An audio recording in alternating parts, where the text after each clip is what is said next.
ಹಂದಾಡಿ 5 ಬೆಟ್ಟು ಶ್ರೀ ವೈದ್ಯನಾಥ ಧೂಮಾವತಿ ಸಪರಿವಾರ ಕ್ಷೇತ್ರ ಜೀರ್ಣೋದ್ಧಾರದ ಸಂಭ್ರಮದಲ್ಲಿದೆ.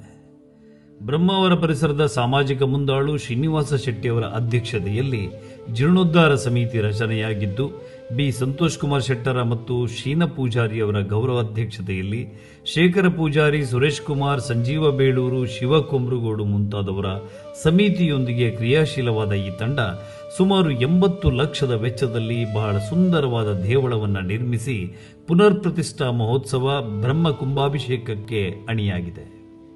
ಇದೇ ಮೇ 24ರ ಶನಿವಾರ ಮತ್ತು 25ರ ಆದಿತ್ಯವಾರದಂದು ಎಲ್ಲೂರು ಸೀಮೆಯ ಆಗಮ ಪಂಡಿತ ಕುತ್ಯಾರು ಕೇಂಜ ತಂತ್ರಿಗಳ ನೇತೃತ್ವದಲ್ಲಿ ಅರ್ಚಕ ಹಂದಾಡಿ ಭಾಸ್ಕರ್ ಉಡುಪರ ಉಪಸ್ಥಿತಿಯಲ್ಲಿ ಸಂಪನ್ನಗೊಳ್ಳಲಿದೆ.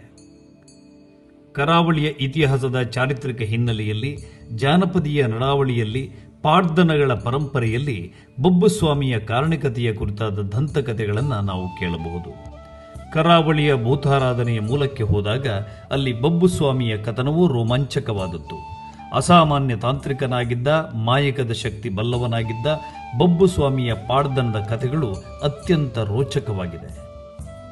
ಬೊಬ್ಬುಸ್ವಾಮಿ ಪರಿವಾರ ಕೂಡ ತುಂಬಾ ಶಕ್ತಿ ಮತ್ತು ಕಾರಣಿಕ ಇದೆ ಅನ್ನಲಿಕ್ಕೆ ಒಂದೇ ಒಂದು ವಿಶೇಷ ಅಂತ ಹೇಳ್ತೇವೆ. ಈ ದೇವಸ್ಥಾನ ಮಾಡುವಾಗ ನಮ್ಮ ಹತ್ರ ₹1 ಇಲ್ಲ. ಆದರೆ ಆ ದೇವಸ್ಥಾನ ಆದ ರೀತಿ ಮಾತ್ರ ಎಲ್ಲವೂ ಅವನ ಇಚ್ಛೆಯಂತೆ ಮತ್ತು ಅವನ ಶಕ್ತಿಯಂತೆ. ಅದೇ ರೀತಿ ₹10 ಇಲ್ಲದೆ ಇಂಥ ಒಂದು ತಾಮ್ರ ಮುಚ್ಚಿಗೆ, ಶಿಲಾ ಕಂಬಗಳು, ಹಂಚುಗಳು, ಮರದ ಕರ್ಣಮುಚ್ಚಿಗೆ, ಇಂತಹ ವಿಶೇಷವಾದ ಒಂದು ದೈವಸ್ಥಾನವನ್ನು ಈ ಪರಿಸರದಲ್ಲಿ ಎಲ್ಲೂ ಆಗಲಿಲ್ಲ ಅಂತ ಸಾರ್ವಜನಿಕರದ ಅಭಿಪ್ರಾಯ. ಯಾವುದೇ ದೈವಾಲಯಕ್ಕೆ ಧರ್ಮಸ್ಥಳದ ವತಿಯಿಂದ ಹೆಚ್ಚಂದರೆ 50,000ದಿಂದ ₹1 ಲಕ್ಷ ಕೊಡ್ತಾರೆ. ಆದರೆ ಈ ದೇವಾಲಯಕ್ಕೆ ₹5 ಲಕ್ಷ ನೀಡಿದ್ದು ದೊಡ್ಡ ವಿಶೇಷ. ನಾಗಾರಾಧನೆಯ ಮೂಲಕ್ಕೆ ಹೋದಾಗ ಕೇಳಿಬರುವ ಕಾಡ್ಯನಾಗನ ಕಥನವು ಕರಾವಳಿ ಜನತೆಯ ಪ್ರಕೃತಿ ಆರಾಧನೆಯ ಪ್ರಾಚೀನತೆಯ ಸುಳಿವನ್ನು ನೀಡುತ್ತದೆ. ಕಡ್ಯ ಎಂದರೆ ಮಣ್ಣಿನ ಮಡಿಕೆ ಅಂತಲೂ ಅರ್ಥ. ಮಣ್ಣಿನ ಮಡಿಕೆಯಲ್ಲಿ ನೀರನ್ನಿಟ್ಟು ನಾಗಾರಾಧನೆ ನಡೆಸುವಂತಹ ನಡಾವಳಿ, ನಾಗಾರಾಧನೆಯ ಮೂಲವೇ ಕಾಡ್ಯನಾಗನ ಆರಾಧನಾ ಪರಂಪರೆ ಎನ್ನುವ ಕುರಿತು ಇತಿಹಾಸ ತಜ್ಞರು ಬೆಳಕು ಚೆಲ್ಲುತ್ತಾರೆ.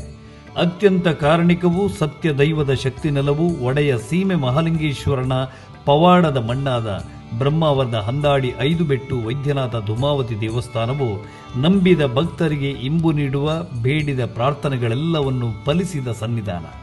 ಈ ಪುಣ್ಯ ಕಾರ್ಯಕ್ಕೆ ಭಕ್ತರೆಲ್ಲರೂ ಆಗಮಿಸಿ ಬಂದು ಶಕ್ತಿ ದೈವಗಳ ವರಪ್ರಸಾದಕ್ಕೆ ಪಾತ್ರರಾಗಬೇಕು ಎನ್ನುವುದು ಜೀರ್ಣೋದ್ಧಾರ ಸಮಿತಿ ಮತ್ತು ಭಕ್ತಾಭಿಮಾನಿಗಳ ಕೋರಿಕೆ.